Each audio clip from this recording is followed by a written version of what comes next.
Welcome to the Whiskey Ball. It's Rare Whiskey Friday. That's how you start videos. It's Rare Whiskey Friday. People definitely aren't clicking away now. Yeah. You made them wildly uncomfortable. I'll just make some swishing noises with later. Your disease.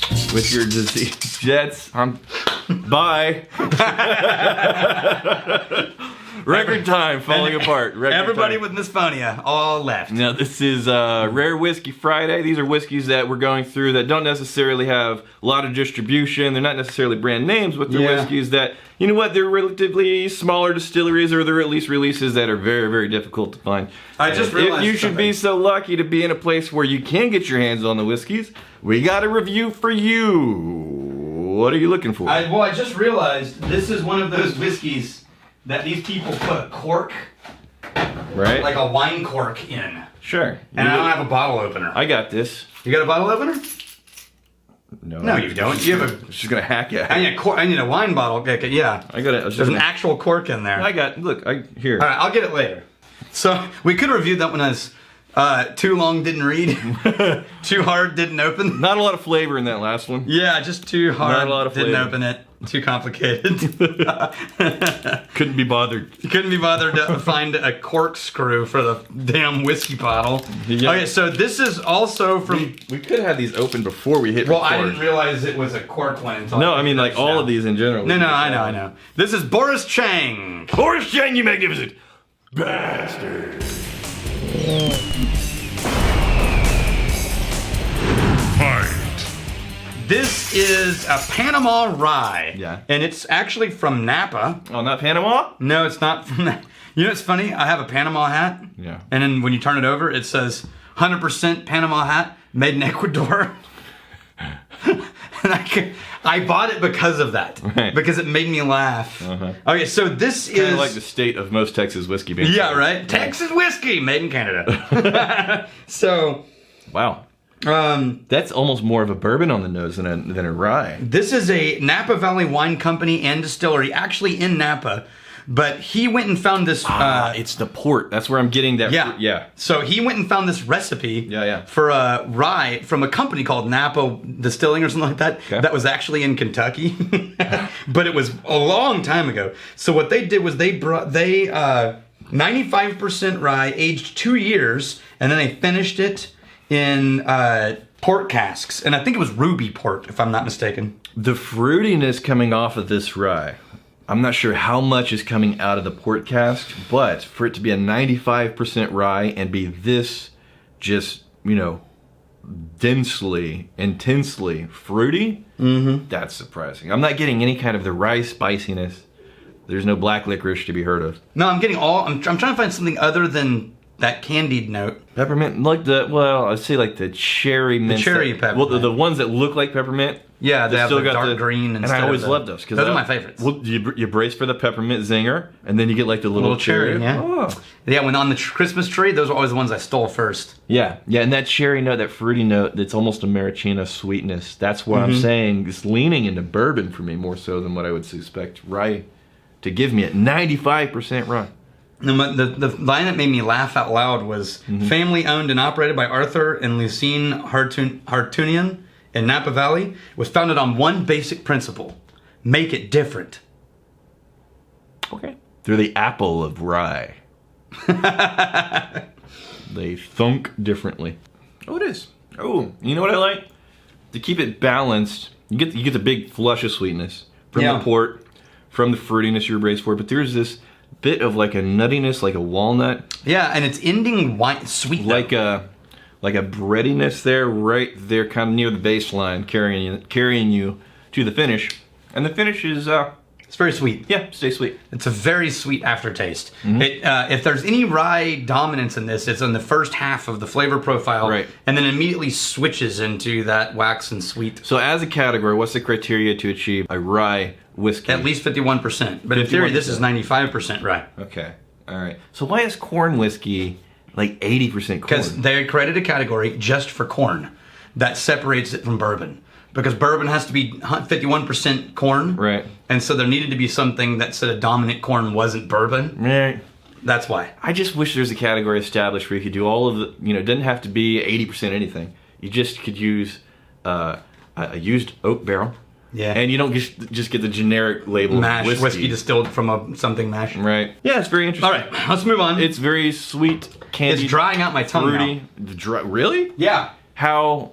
Like physically, it's drying out your tongue, not physically, not the flavor. No. It's weird. I'm getting this really dried tongue, flat finish. Okay, let's go to this one, which I'm a little nervous about. I'm gonna let you open it. Okay. But this is from Dogfish Head. Now, if you know Dogfish Head, these are the guys who did the hoppiest, who started the trend, not the start of the trend, but were on the trend of crazy hoppy beer. Sure. And then they started distilling. Yeah. So you can see, they've been around forever. So you can see why I might be nervous about this one. In the craft beer scene, Yeah. like they are iconic. Yes, I totally agree. Oh, hold on. Be pleasantly surprised. Oh, yeah. I'm not getting any of the hops. Dun-dun-dun. So what is this? So this is from Julio Gutierrez. Julio Gutierrez, you magnificent bastard. Fight. So he said, hey, this is my favorite brewery. Now into the distillery. I haven't actually tried this one, but thanks for the show. Interested in your opinion. Really nice on the nose there. All right, let's dive in. Gonna walk through. There's it's almost like a wheat breadiness. Man, I am so excited that this doesn't smell like hops. Right. I'm really excited to try this. I wonder if there's a certain point in the cuts coming off of the still where if you cut maybe higher, right, near the heads and keeping away from the tails, you completely, remove the hoppy, skunky. Well, I don't know that they had layer. hops in the. Well, then why are we talking about hops? I thought they would because this brewery is known for hoppy beer. No, they know what they're doing. They're not gonna hop out of whiskey. Dude, they would be the first brewery to not accent hops. I'm just saying. No, there's other breweries. It's the exception. The ones that we've had. The exception. Yes. So There's this whiskey finished in rum casks is what this is. What is that? It's not woody. This is all malt, Is it it looks a like. nutty, like a wheat bread nutty type of underneath the sweetness? First, we'll talk about the obvious sweetness. So they're using malt. All malt. It looks like all malt. Oh yeah. And they're using applewood smoked malt, coffee kiln malt, and crystal malt. I need to talk before you because I was gonna say a maltiness with some apple bits in there. Yeah, and I get some. And now I don't get full credit because you said things. No, you do. We believe you. So the maltiness has this element of like a nuttiness, like a weedy breadiness type of. It does, but it also has like a dark candy coffee note. Oh, okay, all right. You know what I mean? Like the actual hard candies that are coffee flavored. Yeah.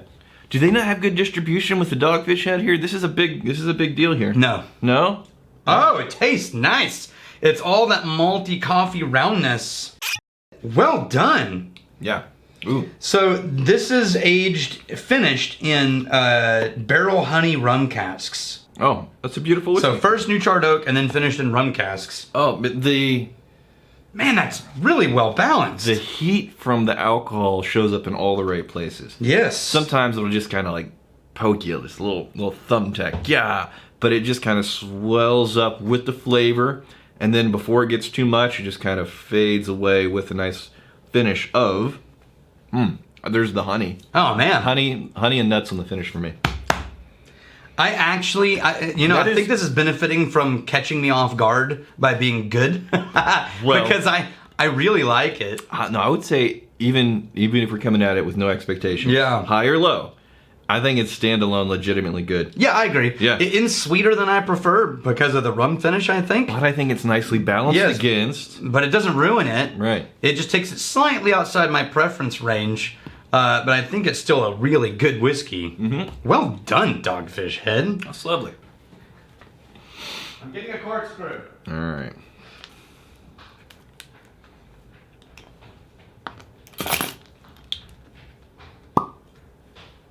LOL. How did you get? Ah, it was a cork. It actually said on their website, "Look, you're gonna need a corkscrew to open this." You went all the way downstairs. I did. That's amazing.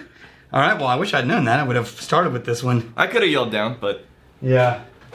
So this one is from Eau Claire, Wisconsin. I'm sorry for what he did. I mean Eau Claire is what I meant to say. He's sorry. This is from Terry Englert. Terry Englert, you magnificent bastard!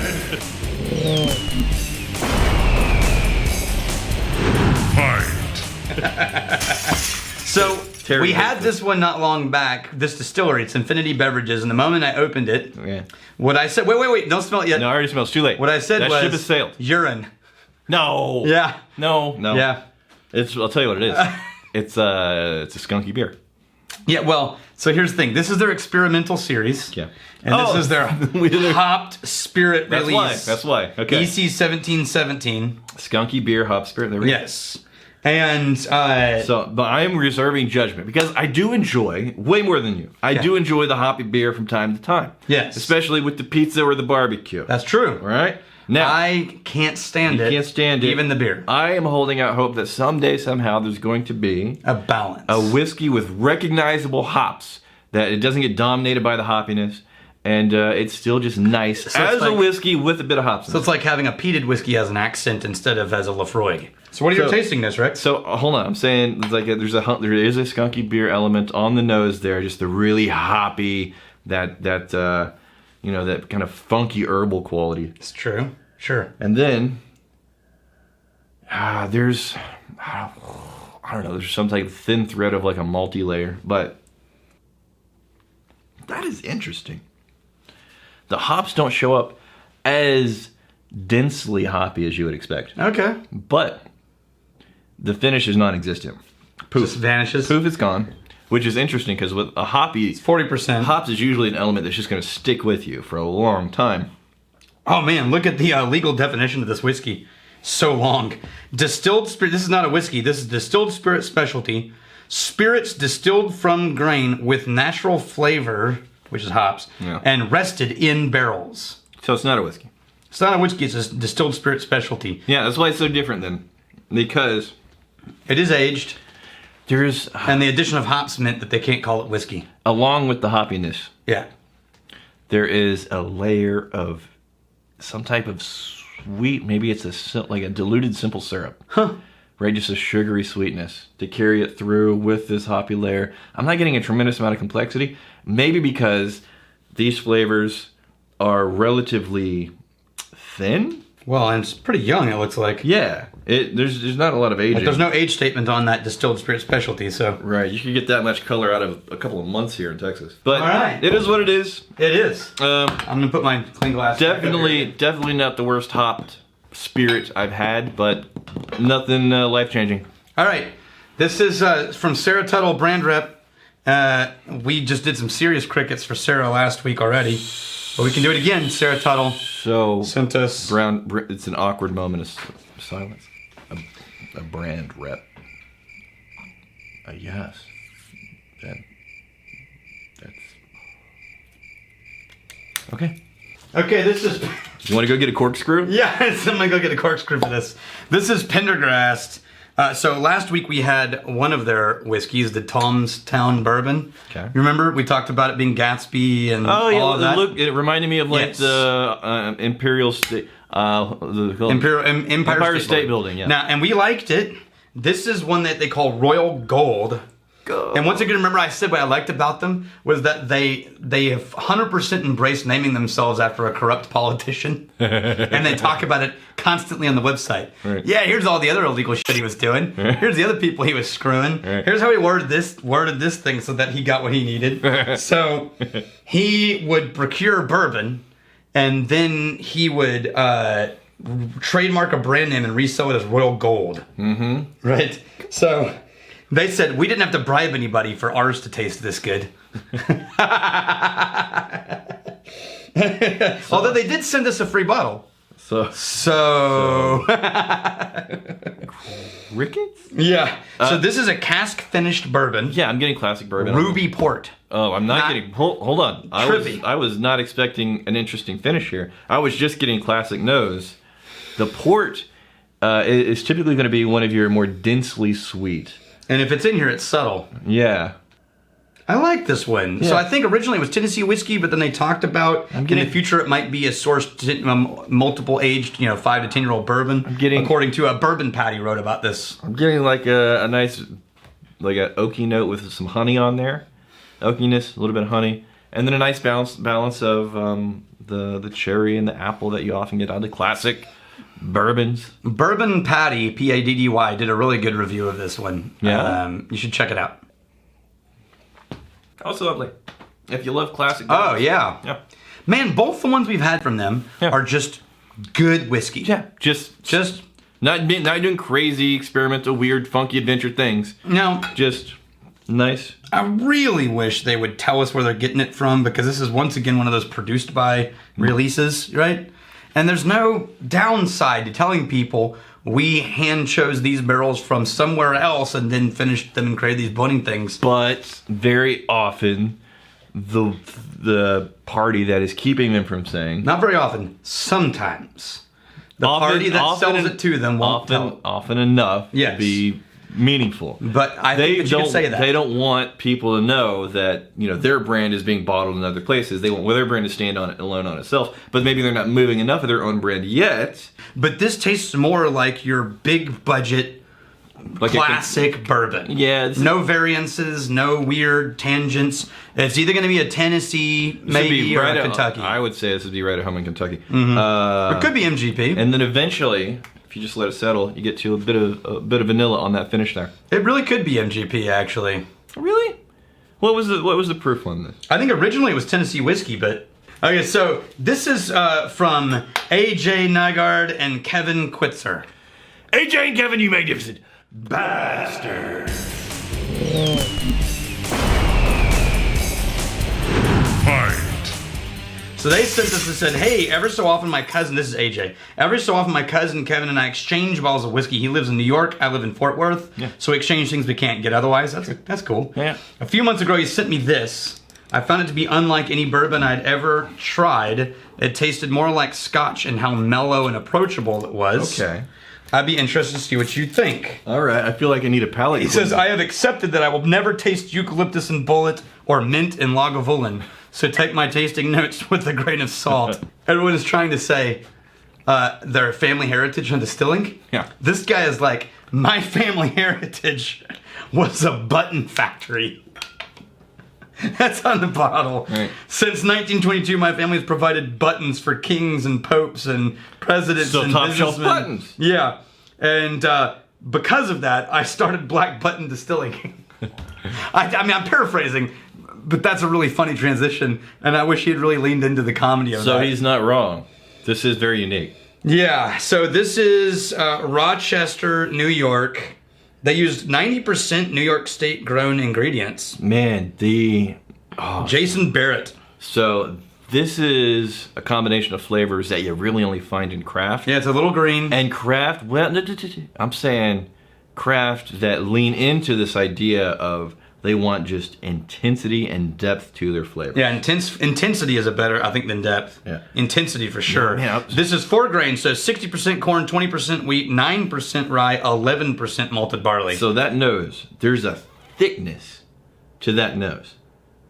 It's intense, it's rich, it's thick. Yeah, it's heavy. Now you may not necessarily like the actual note coming out of there. Yeah, I'm having to get past that right now. Because what are you thinking? You're thinking it's I'm a thinking little the sap. Well, you're thinking a little sappier. Mm-hmm. We've had much sappier, but you're thinking you were thinking a But little it's sappier. there. It's there. But The struggle is real. No, well, it's not a struggle for me. I'm thinking that note is there, but it's not getting so off balance that it's putting me off. Oh, try it. You're going to like it. I'm liking it already better than you. The palate is this like tangy citrus honey. It is a tangy citrus honey. Yeah. Yeah. It's much better than the nose. Tangy citrus honey. And then I don't mind the taste. It's nice and kind of rounded and pretty. and there's a baking spice in here too. Baking spice. There's a baking spice. Not quite It's cinnamon. not cinnamon. Not quite cinnamon. Maybe nutmeg? And then I also get that a little bit of a wicker in there. A little bit of potpourri and wicker in there. Yeah, that's where I'm getting in the direction of the green stuff. Maybe it's like I think a squeezed out black tea bag. Yeah, it's very tannin, like tannic. Yeah. Right? Like, astringent is maybe a better word. It starts with this round honey sweetness that we both first experienced in the first sip. Right. And then quickly transitions to that slightly bitter, thin, tannic I note. think I'm enjoying this quite a bit more than you. Yeah, you definitely are. The way I'm hearing you describe this is like you're kind of, fighting your way through. Mm-hmm. I like it. I appreciate it as the funky adventure that it is. Yeah, I'm not a fan. All right. Don't dislike it. Just wouldn't choose it. Fighting, stealing, and drinking. If you fight, may you fight for a friend. You steal, may you steal a lover's heart. And if you drink, may you drink with us. Hey, thanks for hanging out with us in the Whiskey Vault. Don't forget to throw in a like, hit that subscribe button on the bottom right, and drop a question or comment down below.